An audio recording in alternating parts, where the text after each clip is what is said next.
Balance हुआ है। चलो, तो जो पहला रिएक्शन क्या है बताओ, Na+O2 Na2, ये तो हो गया था। दूसरा है H2O2 से H2 और O2 बन रहा है, यही हो ना।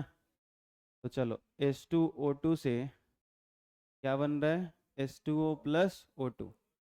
चलो, जब बैलेंस किए हो तो बताओ यहाँ पे क्या लगाए हो, यहाँ दो लगाए हो, यहाँ पे और यहाँ पे कुछ नहीं। हाइड्रोजन 4 हो गया, हाइड्रोजन 4 है, ऑक्सीजन 4 है, इसमें ऑक्सीजन 2, यहाँ पे 2 है, तो दो दो मिलकर कितना हो गया, 4। तो अभिकारक में, प्रतिफल में हाइड्रोजन और ऑक्सीजन दो प्रकार के हैं और दोनों प्रकार के परमाणुओं की संख्या समान है, बराबर है, तो हम कहेंगे बैलेंस हो गया। सही है ना। अभी मैंने आप कहोगे सर दूसरा रिएक्शन आपने अलग नहीं लिखा, बोला था आपने अलग लिखने का, तो मैंने कलर चेंज कर दिया, ठीक से देखो। तो इससे समझ में आ रहा होगा यहाँ पे कि क्या मैंने बैलेंस करने के लिए लगाए हैं, लेकिन आपको दो बार अलग करना ही है, सुनाई दिया। हाँ, तो ये नहीं कि सर एक में आप कर ले रहे हो तो मैं भी कर लूंगा, तो ऐसे नहीं करना। और आपके अंदर कलर चेंज करने की वो यदि भी नहीं, आज़ादी नहीं होती है कि एक बार ब्लू से लिख रहे हो, एक लाल से लिख रहे हो, एक हरे से लिख रहे हो, एग्जाम में एक ही कलर यूज़ करते हैं, तो अलग अलग लिखना ही पड़ेगा। वापस आते हैं, अगला, मतलब पूरा आप लोग बनाए हो, फिर तो एक बार हो जाए उसके बाद ABCD मेथड बात करेंगे। दूसरा है MgOH का होल ट्वाइस, और फिर है HCl, यही है ना। चलो, तो यहाँ लिख लेता हूँ मैं, Mg क्या है, OH का होल ट्वाइस, और प्लस कौन सा है, HCl। देखो, जिसको दिक्कत हो रहा था ना कि सर ये मिलके क्या बनाएगा, तो थोड़ा सा हिंट्स करता हूँ, समझाता हूँ कि कैसे पकड़ते हैं। बेसिकली यहाँ पे इसमें एगो प्लस वाला होगा, एगो माइनस वाला होगा, एगो प्लस वाला होगा, एगो माइनस वाला होगा। तो ये तो तुमको याद रहना चाहिए कि OH पे माइनस था, Cl पे माइनस था, ये सब बता चुके हैं हम। तो अब इसका प्लस वाला इसके माइनस के साथ जाएगा और इसका प्लस वाला इसके माइनस के साथ जाएगा। तो अगर Mg के साथ Cl जाएगा तो MgCl नहीं बनेगा, ये समझा चुके हैं कैसे बनता है, MgCl2 बनेगा। अब कुछ समझ में आ रहा है, आएगा धीरे धीरे, घबराओ मत। प्लस यहाँ का H, यहाँ का OH, वो दोनों मिलकर क्या बनाएगा, H2O। जब भी H प्लस OH माइनस मिलेगा, ध्यान रखना H2O बनाएगा। तो अब बैलेंस करो, इधर मैग्नीशियम एक है, उधर भी एक है, हाइड्रोजन से बैलेंस कर लो, दो है यहाँ पर तो यहाँ दो लगा दो। मुझे लगता हो गया क्या, हाँ, नहीं बचा हुआ है ना, कहाँ लगाना पड़ेगा, H2O में क्या लगाना पड़ेगा, दो लगाना पड़ेगा। तो फिर तो हाइड्रोजन 4 हो जाएगा, तो दो हाइड्रोजन और दो हाइड्रोजन 4 है, मैग्नीशियम एक है, मैग्नीशियम एक है, और क्लोरीन यहाँ पे दो हुआ, क्लोरीन यहाँ पे दो है, ऑक्सीजन यहाँ पे दो है, ऑक्सीजन उधर दो है, बैलेंस हो गया। तो यही लगेगा, दो यहाँ लगेगा, यहाँ लगाया देख लो ठीक से, और यहाँ दो लगा है, दिख रहा है आप लोगों को। ऊपर की तरफ इंडिकेट कर देता हूँ, कितने लोगों का सही है हाथ उठाना, ये दोनों, कितने लोगों का सही है, अरे वाह, ये तो बहुत अच्छी बात है भाई। जिनका सही नहीं है फटाफट कर लेना, नंबर लगा लो। हालांकि ये सारे क्वेश्चन आपको फिर से बनाने हैं, लेकिन कौन से मेथड से, ABCD मेथड से, जब बताएंगे तब। अभी ये आ जाओ, तीसरा क्वेश्चन देखो क्या है, Fe+O2 Fe2O3, यहीं पे कर लें क्या, Fe+O2 क्या बना रहा है, Fe2O3 क्या लगाए हो बताओ, ऑक्सीजन यहाँ पे कितना है बताओ, 3, यहाँ पे कितना है, 2। तो आप यहाँ पे अगर 2 लगाओगे तो ये 6 हो जाएगा, तो यहाँ पे लगा दो 3, तो 6 ऑक्सीजन यहाँ भी, 6 ऑक्सीजन यहाँ पे, तो ये हो गया 4, तो यहाँ क्या लगा दो 4, तो यहाँ 4 लग गया, यहाँ 3 लग गया, और यहाँ पे 2 लग गया। आया समझ, कोई दिक्कत। ये कितने लोगों का सही है, सही है, फिर तो ठीक है, चलो अच्छी बात है। ये बताना जरा, अगला वाला क्या बताओ, अच्छा इसी में कर लें क्या, थोड़ा जल्दी जल्दी हो जाएगा। हाँ, क्योंकि अभी ABCD मेथड ही बताने हैं ना, तो मैं चाहता हूँ कि टाइम बचे थोड़ा सा। चलो इसको थोड़ा जूम कर लेता हूँ मैं, है कि नहीं, अच्छा रहेगा आपके लिए। तो कौन सा करना था बताओ, ये वाला। तो आप बताओ यहाँ पे क्या लगाया आपने, क्या लगाया, यहाँ पे 2 लगाया, अच्छा चलो 2, यहाँ पे कुछ नहीं, यहाँ पे 3 लगाया, काउंट करो, 2 एल्युमिनियम इधर, 2 एल्युमिनियम इधर, ऑक्सीजन हो गया 3 दूना 6, ऑक्सीजन हो गया 3 यहाँ पे, 3 यहाँ पे 6, हाइड्रोजन हो गया 3 दूना 6, यहाँ पे 3 दूना 6, बैलेंस है, यानी वहाँ 2 लगेगा, यहाँ पे 3, हो गया बैलेंस। ठीक है, बहुत बढ़िया। और बताओ, और बताओ, इसमें क्या लगा है, NH3 के पहले 2 लगाए, यहाँ पे 2 लगाए आप लोगों ने, यहाँ बताओ, यहाँ पे 3, यहाँ बताओ, यहाँ भी 3, इधर बताओ, यहाँ कुछ नहीं, यहाँ पे। लेकिन मुझे लगता है कि इसमें बहुत टाइम लगा होगा, ये परेशान किया होगा। नहीं किया था? नहीं किया तो ठीक है, लेकिन अगर किया था तो ऐसे क्वेश्चन को वैसे ही सॉल्व करेंगे। हालांकि एक बार काउंट कर लो, 2 नाइट्रोजन इधर है, 2 नाइट्रोजन इधर है, बैलेंस है।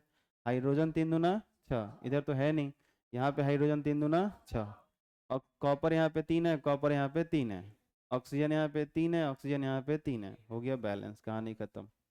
आया समझ? ठीक है, वेरी गुड। इधर बताना, ये तो शायद किए थे हम लोग, बताओ यहाँ क्या लगाए थे? कुछ नहीं। यहाँ पे शायद 6 था, याद आया? यहाँ बताओ, 2 था, ठीक है। यहाँ बताओ, 3 था, चलो तो ये तो हम लोग शायद किए ही थे। चलो आगे बढ़ो, आगे करें। ये बताओ, HNO3 के पहले क्या लगाए हो? हाँ, यहाँ 2 लगाए हो, चलो तो 2 लगा दो, और बोलो। अच्छा, गड़बड़ हो रहा है, यहाँ 2 लगाना है, चलो यहाँ 2 लगा दिया मैंने। यहाँ बताओ, कुछ भी नहीं, तो यहाँ भी कुछ भी नहीं। यहाँ पे क्या लगाए हो? 2 लगाए हो, काउंट कर लेना सब सही से। हाइड्रोजन यहाँ पे कितना होगा? 2। इधर कितना है? नहीं, गड़बड़ है ना, 2 हाइड्रोजन और 2 हाइड्रोजन यहाँ पे, तो 4 हुआ ना। यहाँ भी कितना हुआ? 4। नाइट्रोजन यहाँ पे कितना है? 2। इधर बताओ, 2 है ना। चलो ऑक्सीजन बताओ, 3 दूना 6 यहाँ पे है, और 2 इसमें है, तो 8 हुआ। यहाँ 3 दूना 6 और 2 इसमें है, तो 8 हुआ। क्लियर है? और क्या बच गया? कैल्शियम। तो कैल्शियम इधर 1 है, इधर भी क्या है? 1। और हाइड्रोजन ऑक्सीजन तो पहले ही चेक कर चुके हो, तो अब दोबारा मत करना, तो फिर ये भी ठीक हो गया। आगे बात करते हैं। ये बताओ, यहाँ क्या लगाना है? 2। यहाँ पे, यहाँ पे, यहाँ पे 2 लगाना है, चलो ठीक है, आगे बढ़ते हैं। इसका बताओ, यहाँ सिर्फ 2 लगा दें, बाकी सब ठीक है? मिला लिए हो? अच्छा, ठीक है, सही है, कोई दिक्कत नहीं है, ये भी ठीक है।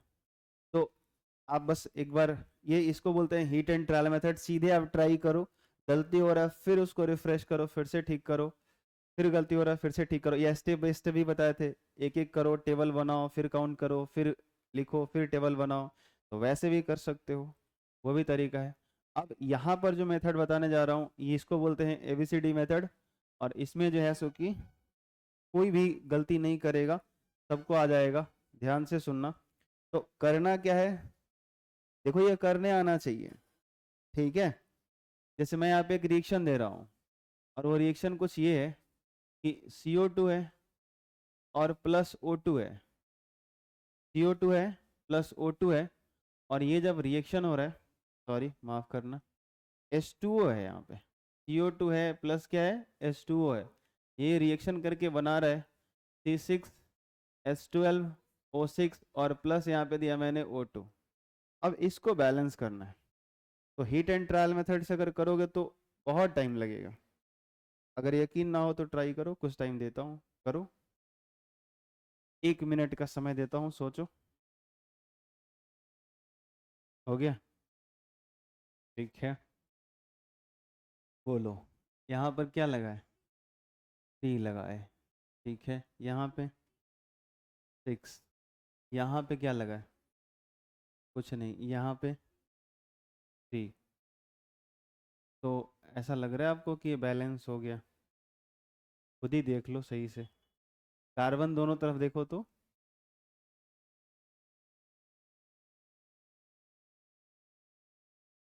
फिर तो गड़बड़ है, तो एक भी नहीं हो रहा है तो अनबैलेंस ही माना जाएगा ना। फिर करो,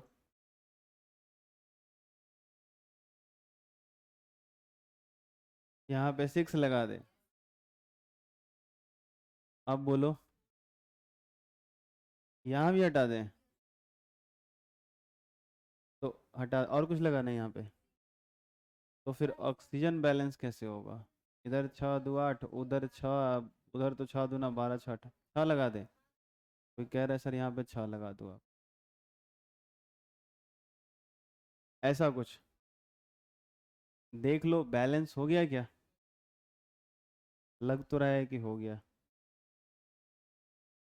6 कार्बन, इधर भी 6 कार्बन, उधर है 12 ऑक्सीजन, 6 18, इधर है 12 6 18 हाइड्रोजन, उधर 12 इधर 12 है, बैलेंस है। क्या है ये? बैलेंस हो गया। लेकिन फिर भी इसको पकड़ने में थोड़ा टाइम लगेगा। आई बात समझ में? तो कुछ कुछ ऐसे केमिकल इक्वेशंस आपको मिलेंगे जहाँ पे आप हीट एंड ट्रायल मेथड से करोगे तो पहले गलती होगा, फिर सोचोगे थोड़ी देर बाद तो सही होगा। अच्छा अभी तो ये रिएक्शन फिर भी मैं बहुत इजी दे रहा हूँ, इससे भी टफ टफ रिएक्शन मिलेंगे, तो वहाँ पे क्या करोगे? तो ऐसे नहीं करना। अब हम लोग जो करने जा रहे हैं वो करने जा रहे हैं कौन सा मेथड बताओ? ABCD method. तो करना क्या है, ध्यान से सुनना, एक एक पॉइंट ध्यान से सुनना, तभी जाके कर पाओगे। शुरू में टफ लगेगा, बाद में आसान हो जाएगा, और ये सबसे बेस्ट है फिलहाल। तो ये यहाँ स्मॉल ए लगाना है, कैपिटल ABCD मत लिखना, छोटा वाला ए लिखना, छोटा वाला बी, छोटा वाला सी, छोटा वाला डी। तो यहाँ ए लिख दो, यहाँ बी लिख दो। आप XYZ अल्फा बीटा में यूज़ कर सकते हो, कोई दिक्कत नहीं था, लेकिन ABCD आगे तक जाता है इसलिए ले लेते हैं। ए यहाँ बी लगा दो, इसके पहले सी लगा दो, इसके पहले डी लगा दो। और कुछ होता सर तो क्या करते, ई लगा देते, और कुछ होता तो एफ लगा देते। ये बात समझ में आई? इधर मान लो 2 की जगह 3 होता तो ABC लगा देते, उधर से डी से शुरू करते। नहीं आ रहा समझ में? हाँ बोलो, कोई दिक्कत है? ठीक, तो ध्यान दो, यहाँ ए लगाया मैंने, यहाँ बी, यहाँ सी, यहाँ पे डी। समझ आया? अब क्या करना है, यहाँ पे बहुत सारा हमको समीकरण लिखना है। जैसे इधर गिनो कार्बन, मैं पूछूँ कार्बन कितना है, तो यहाँ पर तो 1 है, तो ए में 1 से मल्टीप्लाई करोगे तो क्या आएगा? ए आएगा, आएगा। उधर कार्बन कितना है? 6 लिखा है, तो यहाँ पे क्या लिखा मैंने? सी। तो 6 में सी से गुना करो, 6C आएगा। कोई दिक्कत? इसको मानो समीकरण 1। अब दूसरे एलिमेंट पे चलो, ऑक्सीजन को पकड़ो। इधर ऑक्सीजन कितना है? 2A, very good. यहाँ 2 और यहाँ A लिखा है, मल्टीप्लाई करके बोलो 2A।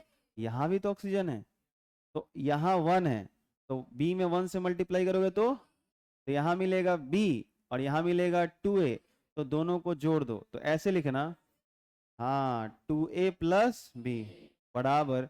इधर चलो, ऑक्सीजन कहाँ कहाँ है देखो, एक यहाँ पे है और यहाँ पे है, तो 6 यहाँ पे लिखा है, C यहाँ पे लिखे हो, तो 6 इंटू C और D इंटू 2 मल्टीप्लाई कर दो, तो हो जाएगा 6C प्लस 2D। इसको मानो समीकरण 2।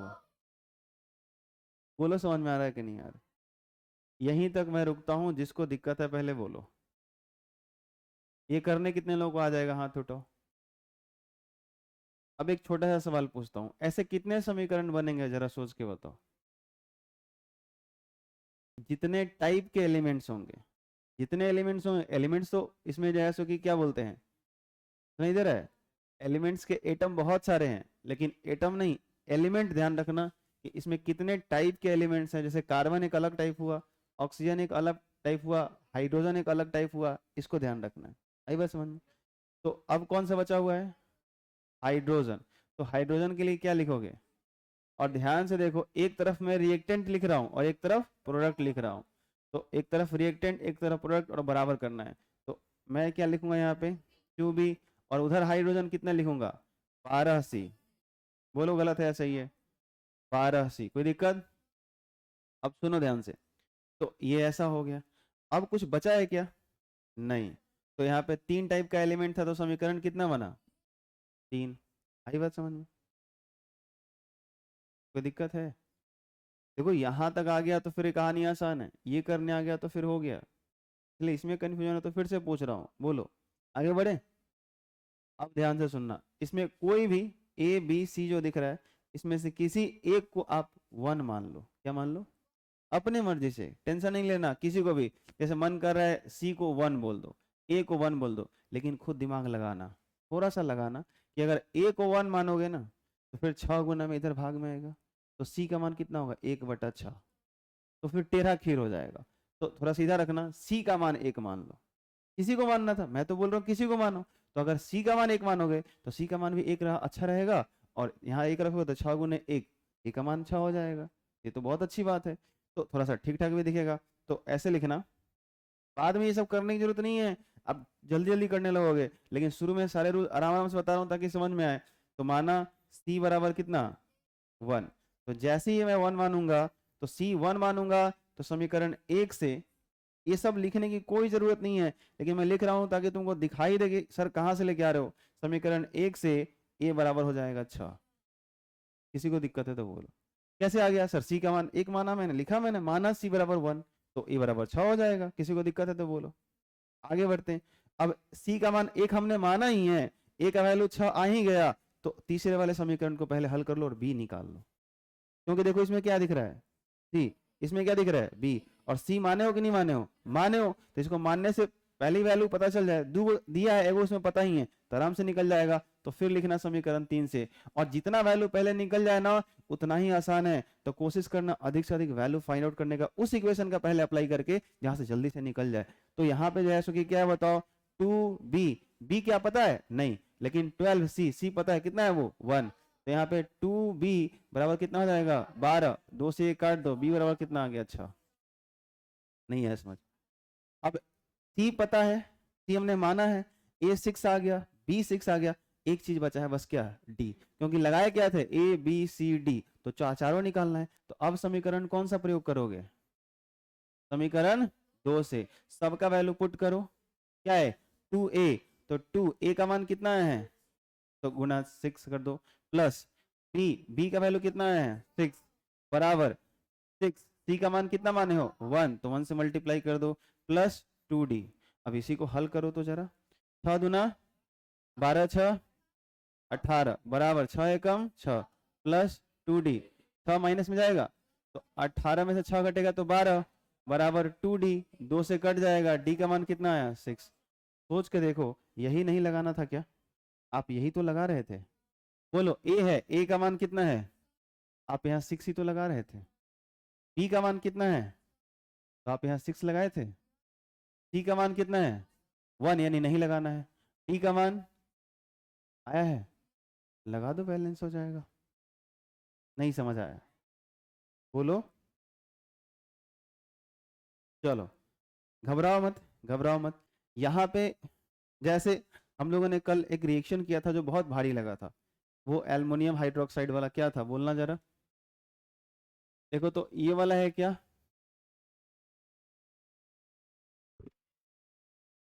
अच्छा SO4 का होल थ्राइस है, एल्युमिनियम सल्फेट है, अच्छा और क्या था, प्लस Na, और ये रिएक्ट करके NaOH, नहीं Na2SO4 बनेगा जी, और एक बनेगा AlOH का होल थ्राइस। अब यही आगे पीछे होगा, हो सकता है ये वाला इधर हो, ये वाला इधर हो, गलत हो गया। अरे हो सकता है कल आप इसको पहले लिख लिए इसको बाद में, कोई दिक्कत है? तो अभी देखो यहाँ पे क्या लगाएंगे बताओ जरा, यहाँ क्या लिखेंगे? अब देखो जिसको पहली बार में नहीं समझ में या पहली बार में थोड़ा सा या दूसरी बार में पूरा आ जाना चाहिए, तो ध्यान दिया होगा पहले और अभी दोनों टाइम में, तब ना समझ में आएगा। जब ध्यान नहीं देगा तो कहाँ समझ में आएगा? तो देख इधर, यहाँ पे ए, बंद कर दो फैन जल्दी से, यहाँ पर क्या लिखेंगे ए, यहाँ बताओ, यहाँ पे, यहाँ पर, और इन्हीं सब का मान निकालना है। तो एक बार और आराम आराम से करता हूँ, एक बार और आराम आराम से करता हूँ। यहाँ पे 2 लगा दे, अच्छा Al2SO4 का होल थ्राइस, हाँ सॉल्फेट का तो वैलेंसी भी 2 होता है, यहाँ पे 2 आएगा ही आएगा। चलो तो अब बात करते हैं, ध्यान से सुनना। मैं पहले एल्युमिनियम के लिए इक्वेशन बनाने जा रहा हूँ, तो यहाँ एल्युमिनियम इधर तो है नहीं, तो बताओ इधर क्या लिखूँ मैं, बोलो। ऐसे कर भी सकते हो, एल्युमिनियम लगा के तीर लिख दो ताकि आपको पता चले कि एल्युमिनियम के लिए लिख रहे हो। तो ये क्या हो जाएगा बोलो, 2 रिएक्टेंट में तो बस यहीं पे है, अब बराबर प्रतिफल में चलो तो वहां एल्युमिनियम देखो कितना होगा, बोलो, सीधे डी करो। अरे यहाँ पे तो 1 है ना भाई, ये 3 इन दोनों के लिए, इसके लिए नहीं है, ध्यान रखना इस बात का। तो अभी हो गया डी, ये समीकरण क्या मानो, एक। चलो अब आते हैं सल्फर के लिए, कर लेते हैं, किया जाए। सल्फर इधर कितना होगा बताओ, 3 में यहाँ आएगा तो ये 3 हो जाएगा, और 3 से ए मल्टीप्लाई होगा तो कितना होगा, 3a। तो क्या लिख दें, 3a। उधर चलो, यहाँ पे c लिखा है, यहाँ पे 1 है, तो c में 1 से मल्टीप्लाई करोगे तो क्या हो जाएगा। तो काम कर लो, यहाँ पे c, ये समीकरण। तो तीसरा ऑक्सीजन पे आ जाओ, तो ध्यान रखना ऑक्सीजन यहाँ भी है, यहाँ भी है, तो 4 तिया 12, फिर a से मल्टीप्लाई करो तो कितना आएगा, 12a बराबर बोलो। अच्छा प्लस, सही किया आपने, याद दिलाया। यहाँ बताओ, बी कर दें, यहाँ तो 1 है ना, बी में 1 से गुना करोगे बी रहेगा, तो ये वाला ऑक्सीजन बी मिलेगा यहाँ से, तो ऐड कर लो उसमें। तो आगे बढ़ो जरा, अब प्रोडक्ट में चले, तो उधर बताओ कितना है, बताओ। ऑक्सीजन यहाँ भी है, ऑक्सीजन यहाँ भी है, तो 4 यहाँ लिखा है, सी यहाँ पे है, तो कितना होगा 4c प्लस, बोलो चलेगा समीकरण। तो ऑक्सीजन के लिए भी हो गया। अब कौन बचा, सोडियम और हाइड्रोजन, यही बचे ना। तो सोडियम के लिए रिएक्शन बनाओ, सोडियम के लिए वो इक्वेशन बनाओ, बी, उधर बताओ 2c समीकरण 4, इधर हाइड्रोजन के लिए बनाओ, बी इधर बनाओ, 3d होगा। ये समीकरण 5 टाइप के एलिमेंट्स थे, 5 इक्वेशन बन गया, कोई दिक्कत। अब ध्यान से सुनो, यहाँ पे किसी को भी मैंने क्या बोला था, एक मान लो, किसी को क्या करो। अब उतना टाइम वेस्ट मैं नहीं करूंगा, ध्यान रखना। तो ये चीज जो है सो कि ये मैं एक बाउंड्री लाइन क्रिएट कर देता हूं ताकि आपको ध्यान रहे। समीकरण इसके इधर ही है, समीकरण इधर है, तो किसको 1 मानने से कैलकुलेशन कम होगा, किसको 1 मानने से कैलकुलेशन कम होगा और जल्दी होगा। हाँ ये बात थोड़ा पकड़ लोगे तो अच्छा रहेगा। जैसे अगर a को 1 मानो ना, तो देखो यहाँ 1 रखोगे तो d 2 हो जाएगा, अगर ये 1 हो गया तो यहाँ भी 1 रखोगे तो c 3 हो जाएगा। नहीं आ रहा समझ में, तो बहुत आसान हो जाएगा। तो a को मानना 1 बेहतर रहेगा, तो बस इतना लिख देता हूं कि माना a बराबर कितना 1। तो अगर मैं a को 1 मान लूं तो सीधे मैं लिख सकता हूं कि d कितना आने वाला है 2, और सीधे मैं लिख सकता हूं c कितना आने वाला है 3। तो d मिल गया, c मिल गया, a मिल गया, कोई दिक्कत।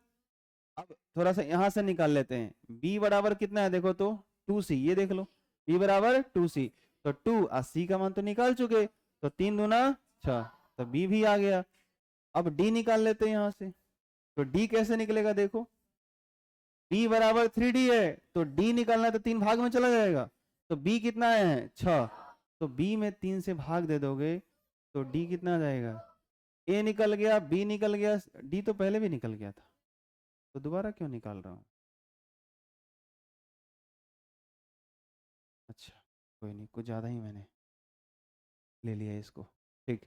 तो a निकल गया, b c d, कुछ बचा है अभी, और कौन बचा है, हाँ चारों निकल गया ना, और 4 ही निकालने थे ना, ठीक है तो कोई बात नहीं, समीकरण वैसे भी एक्स्ट्रा पड़ा हुआ है तो कोई दिक्कत नहीं है, आई बात समझ में, ठीक है।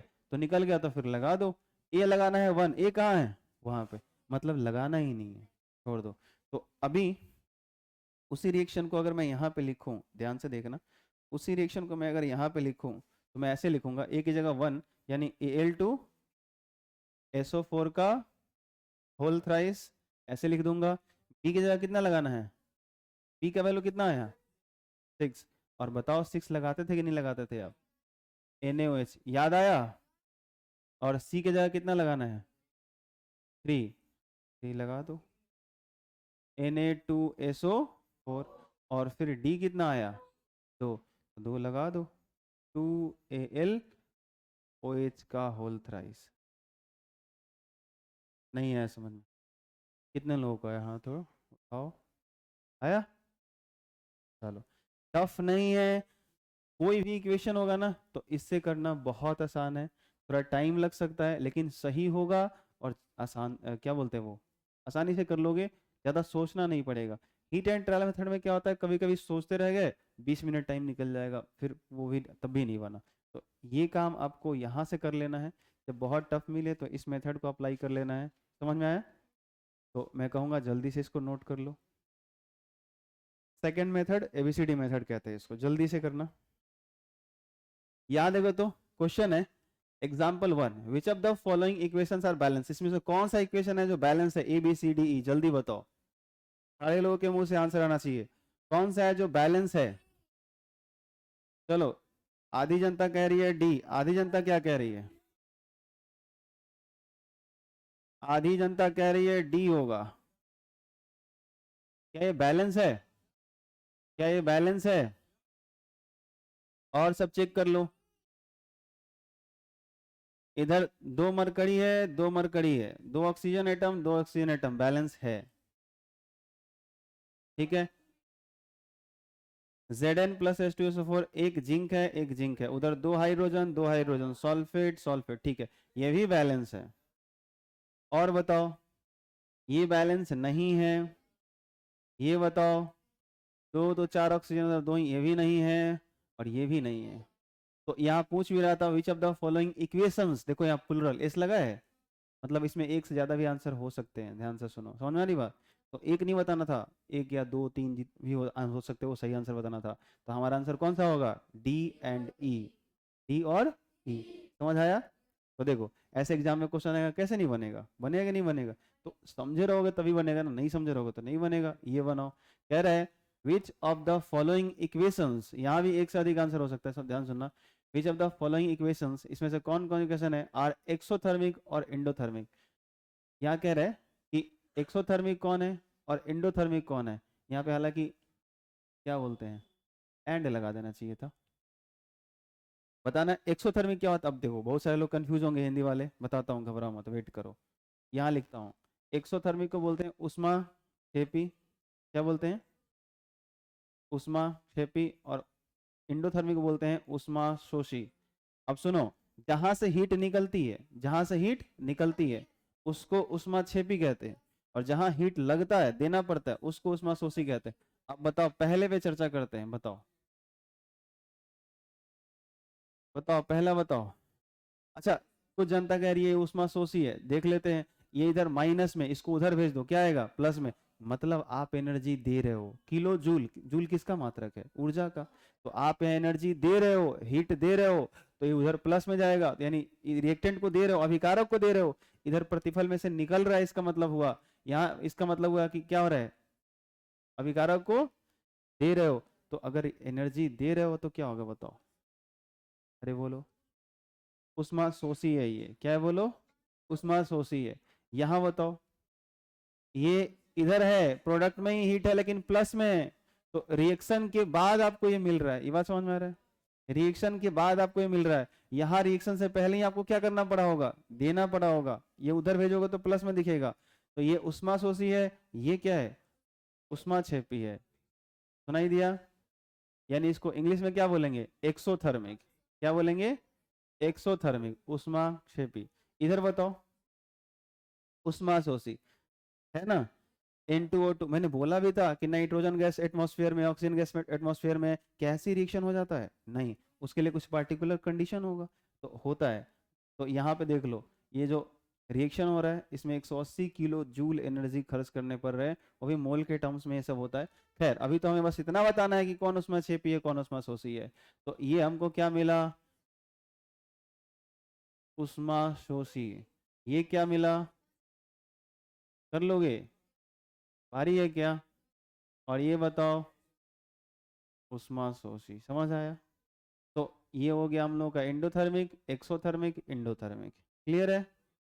चलो यहाँ पे क्या कह रहा है, right the balance chemical equations for each of the following reactions. अब इसमें हो सकता है बहुत सारे लोग हिंदी वाले कंफ्यूज होंगे, कहेंगे सर सबका हिंदी लिख दीजिए, लेकिन बिल्कुल इसकी हिंदी लिखने की आवश्यकता नहीं है, प्रैक्टिस करने के लिए है। आप ये क्वेश्चन आराम आराम से सोच सोच के बनाओगे तो बनेगा। मैं वन बाय वन सबके सॉल्यूशन कर देता हूँ, क्वेश्चन भी समझाऊंगा, घबराना मत। तो सबसे पहले इसी का पार्ट है, देखो 1 2 3 है ना ये क्वेश्चन, तो इसी में जैसे कि यहाँ पे एक चौथा क्वेश्चन है, तो पहले मैं आपको यही बताता हूँ, ध्यान से सुनना। के बाद क्या है टाइप्स ऑफ, तो ये बाद में करेंगे। देखो सुनो ध्यान से, ये कह रहा है phosphorus burns in chlorine gas to form phosphorus pentachloride. जो लाइन कह रहा है ना उसके हिसाब से पहले लिखो। फॉस्फोरस बर्न्स, फॉस्फोरस जलता है। फॉस्फोरस को किससे दिखाते हो? पी से। किससे दिखाते हो? तो रिएक्शन में कैसे लिखेंगे? अब फॉस्फोरस अकेले नहीं रहता, P4 के फॉर्म में रहता है। किस फॉर्म में रहता है? ऐसे रहता है। तो ये बात आपको पता होना चाहिए, और नहीं पता है तो मैं लिख देता हूं। तो P4 फॉस्फोरस बर्न हो रहा है, जल रहा है, किसके उपस्थिति में? Burns in chlorine gas. Chlorine gas में तो Cl2 ऐसे लिख दो। आई बात समझ में? तो अब यहाँ पे Cl2 के फॉर्म में उपस्थिति में जल रहा है और बना रहा है क्या? टू फॉर्म, फॉर्म मतलब बना रहा है क्या? Phosphorus pentachloride. तो फॉस्फोरस का P और पेंटा का मतलब होता है 5 और क्लोराइड यानी Cl यहाँ पे फॉस्फोरस पेंटाक्लोराइड। तो ये हमने लिख दिया, जो स्टेटमेंट कह रहा है उसको मैंने ऐसे लिख दिया। अब कह रहा है इसको बैलेंस कर दो, तो बैलेंस करो। कैसे करेंगे बताओ? क्लोरीन इधर 5 है, इधर 2 है। एक काम करो, यहाँ पे 2 लगा दो तो 10 हो जाएगा, यहाँ 5 लगा दो 10 हो जाएगा। क्लोरीन बैलेंस हो गया। फॉस्फोरस वहाँ कितना है? 2, यहाँ कितना है? 4, तो बैलेंस ही नहीं हुआ। तो फिर 2 गुना और कर दो। तो यहाँ पे क्या लगा देते हैं? यहाँ पे 4 लगा देते हैं। तो 4 लगा दे तो 4 फॉस्फोरस 4 फॉस्फोरस, क्लोरीन कितना हो गया? 20 हो गया। तो यहाँ 10 लगा दो, हो गया, कहानी खत्म। अब फिर से ध्यान से सुनो, क्वेश्चन क्या कह रहा है? Right the balance chemical equations for each of the following reactions. ये सब जो रिएक्शन दिए गए हैं ना, सब रिएक्शन के लिए आपको रिएक्शन लिखना है और बैलेंस केमिकल रिएक्शन लिखना है। संतुलित रासायनिक समीकरण लिखना है। क्या लिखना है? संतुलित रासायनिक समीकरण। तो घबराओ मत, देखो ये भी करता हूँ। जिंक मेटल मतलब जिंक धातु, भारी है क्या? समझा रहा हूँ, सुनो ध्यान से। जिंक मेटल रिएक्ट्स, जिंक धातु रिएक्ट करता है, अभिक्रिया करता है विथ किसके साथ? Aqueous hydrochloric acid. ध्यान से सुनना। तो यहां बनाता हूं मैं, जिंक रिएक्शन कर रहा है किसके साथ? अच्छा, तो zinc as a solid form में होता है, तो आप यहाँ एस लिख भी सकते हो, बताए थे ये सब। अच्छा, किससे रिएक्शन कर रहा है? पढ़ो ध्यान से क्या लिख रहा है? Reacts with aqueous hydrochloric acid. तो हाइड्रोक्लोरिक एसिड का फॉर्मूला जानते हो आप? HCl। और एक्वस कह रहा है तो ब्रैकेट में AQ लगा दो। क्लियर है क्या? अब ये भी आपको बता रहा है कि क्या बन रहा है। तो कह रहा है कि हाइड्रोक्लोरिक एसिड से रिएक्ट करके टू प्रोड्यूस, बनाता है, उत्पाद प्रोड्यूस करता है, निर्माण करता है क्या? A solution of zinc chloride. इसका एक zinc chloride and hydrogen gas. तो बहुत सिंपल है, एक तो मैं फटाक से लिख दूंगा हाइड्रोजन गैस। आई बात समझ में? और एक कह रहा है जिंक क्लोराइड, तो ZnCl2। ZnCl2। अब ये कैसे बना? तो याद होना चाहिए आपको, कैसे लिखवाता था मैं। इसका 2, इसका 1, इस पे 1 आएगा, यहाँ 2 जाएगा। ये सब सिखा चुका हूँ आपको कि जिंक और क्लोरीन आपस में लगेंगे तो कैसे बनेगा। तो हो गया, रिएक्शन लिख दिया। चेक करो बैलेंस है कि नहीं है। अगर बैलेंस नहीं है तो कर दो। HCl के पहले क्या लगा देना है? 2, कहानी खत्म। पहला क्वेश्चन ये वाला जो था सॉल्व हो गया। चौथा भी सॉल्व कर लिया हमने। अब ये कह रहा है व्हेन सॉलिड मरकरी। यहाँ देखो, अब ध्यान सुनना, ये बहुत अच्छा इंफॉर्मेशन यहाँ पे सिखा रहा हूँ। ये ब्रैकेट में क्या लिखा है? 2। क्या लिखा है? इसका मतलब है कि जो मरकरी है ना वो +2 में है, इसके ऊपर कितना है? +2 है। आई बात समझ में? ऐसे इसका नाम हाइड्राजीरम होता है। और मैंने बोला था कि लैटिनम हाइड्राजीरम होता है, और नाम के अंत में अगर अम आता हो तो क्या होता है? मेटल होता है, याद करो। तो वैसे यहाँ पे लिखा भी है, व्हेन सॉलिड मरकरी, जब ये ठोस अवस्था में मरकरी है, तो व्हेन सॉलिड मरकरी ऑक्साइड। अच्छा, सॉलिड मरकरी ऑक्साइड मतलब ये हुआ HgO। क्या हुआ? इज हीटेड, मतलब जब ठोस मरकरी ऑक्साइड को गर्म किया जाता है, हीट किया जाता है, तो लिक्विड मरकरी, तो द्रव अवस्था में मरकरी बनता है and oxygen gas are produced. मतलब द्रव अवस्था में मरकरी मिलता है और ऑक्सीजन गैस मिलता है। तो मुझे लगता है कि ये रिएक्शन उतना भी टफ नहीं है। अरे भाई, क्या इतना परेशान कर रहे हो? HgO ये है सॉलिड फॉर्म में, ये क्या हुआ? मरकरी ऑक्साइड हुआ। इसको क्या किया गया? हीट किया गया। तो याद करो, कुछ बताए थे। तो क्या बन रहा है? मरकरी बन रहा है, और लिक्विड फेज में कह रहा है तो ब्रैकेट में L लगा दो। ये सब बताएं। और ऑक्सीजन गैस बन रहा है तो O2 लिख दो, ब्रैकेट में G लिख दो। बैलेंस नहीं है तो कर दो। इधर मरकरी 1 है, ऑक्सीजन 2 है, इधर ऑक्सीजन 2 है, तो यहाँ 2 लगा दो। तो 2 मरकरी हो गया, यहाँ पे 2 लगा दो, कहानी खत्म। हाँ बोलिए। क्वेश्चन निकाल देता हूँ, बोलिए। हाँ, यही चीज मैं कह रहा था कि देखो, जैसे आयरन में लिखता हूँ ना, समझाता हूँ।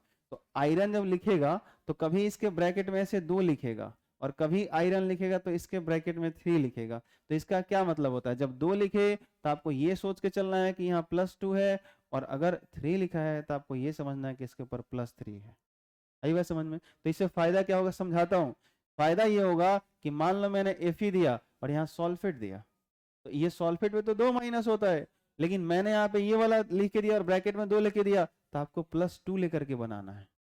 तो ये 2 यहाँ आएगा, 2 यहाँ आएगा, कैंसिल आउट हो जाएगा, तो बनेगा FeSO4। क्या बनेगा?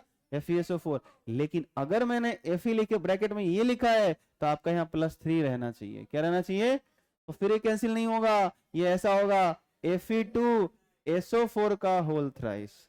मुझे लगता है बात समझ में आ गई होगी। आया समझ? तो जब वो कह रहा है कि मरकरी ऑक्साइड है और मरकरी के बगल में 2 लिखा है तो भाई साहब +2 है, और ऑक्सीजन पे आपको पता होना चाहिए -2 रहता है, तो दोनों पे बराबर है, तो जोड़ोगे तो क्या बनेगा? HgO। आई बात समझ में? कंफ्यूजन दूर हो गया? क्लियर है? तो ये ध्यान रखना। तो व्हेन सॉलिड मरकरी, जब ठोस मरकरी है, जब उसको मरकरी ऑक्साइड है, जब उसमें जिसमें मरकरी के ऊपर +2 है तो उसको हीट किया जाता है, तो मरकरी लिक्विड मिल रहा है और ऑक्सीजन गैस मिल रहा है, तो उसी को रिएक्शन लिखना था, फिर बैलेंस करना था। सुनाई दिया?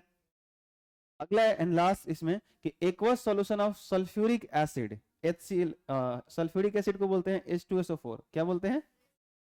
H2SO4। तो यहाँ लिख देता हूं मैं H2SO4, और एक्वस कह रहा था तो AQ लगा देते हैं, ये सल्फ्यूरिक एसिड होता है। फिर से सुनो, aqueous solution of sulphuric acid मतलब सल्फ्यूरिक अम्ल का जलीय विलयन, सल्फ्यूरिक अम्ल का जलीय विलयन पानी के साथ, एंड सोडियम हाइड्रोक्साइड, उसी के अंदर सोडियम हाइड्रोक्साइड है, और आपको पता है सोडियम हाइड्रोक्साइड को कैसे लिखते हैं? NaOH। आई बात समझ में? ये तीर का चिन्ह लगाओ। आगे बताओ, कह रहा है कि सोडियम हाइड्रोक्साइड रिएक्ट, अब वो दोनों आपस में रिएक्ट कर रहे हैं टू फॉर्म, बनाते हैं क्या? Aqueous solution of sodium sulphate and water. क्या बनाते हैं? Sodium sulphate. तो सोडियम सॉल्फेट जब बनाओगे तो Na2SO4 आएगा, और एक्वस बना रहे हैं तो ब्रैकेट में AQ लिख दो, और प्लस पानी बना रहे हैं तो H2O लिख दो, और ये लिक्विड फेज में रहेगा तो L लगा दो। बैलेंस है तो ठीक है, नहीं है तो बैलेंस कर दो। बैलेंस करने के 2 तरीके हैं, एक है हिट एंड ट्रायल मेथड, दूसरा ABCD मेथड। जो आपको पसंद है उससे कर दो, कहानी खत्म। बोलो क्या समस्या है? कोई दिक्कत? भारी लगा क्वेश्चन? ठीक है, अब ऐसा ही क्वेश्चन जरूरी नहीं है कि यही क्वेश्चन आपको जो है सो कि आपकी बुक में मिले, कुछ अलग मिलेगा, लेकिन ऐसे क्वेश्चन को सॉल्व कैसे करते हैं समझ में आया? तो ऐसे स्टेटमेंट हिंदी वाला बुक में हिंदी में मिलेगा, NCERT वाला किताब उठा लेना, उसमें मिलेगा। NCERT की अगर साइंस होगी तो उसको जरूर बनाना, हालांकि इसमें शायद मैंने जोड़ भी रखा है, आगे कहीं ना कहीं मिल जाएगा। तो अभी हम लोग वैसे लास्ट में करेंगे क्वेश्चन NCERT का जो भी होगा। फिलहाल हम लोग ये अगले क्लास से टाइप्स ऑफ केमिकल रिएक्शन शुरू करेंगे, यहाँ से कंटिन्यू करेंगे। तो आपको एक काम कर लेना है कि ये जो मैंने यहाँ पे क्वेश्चंस बताए हैं, इन सारे क्वेश्चन को जाकर घर पे थोड़ा नोट कर लेना वीडियो से। समझ आया? कोई दिक्कत? बाकी तो मेथड आप पढ़ ही चुके हो। ठीक है, मिलते हैं कल।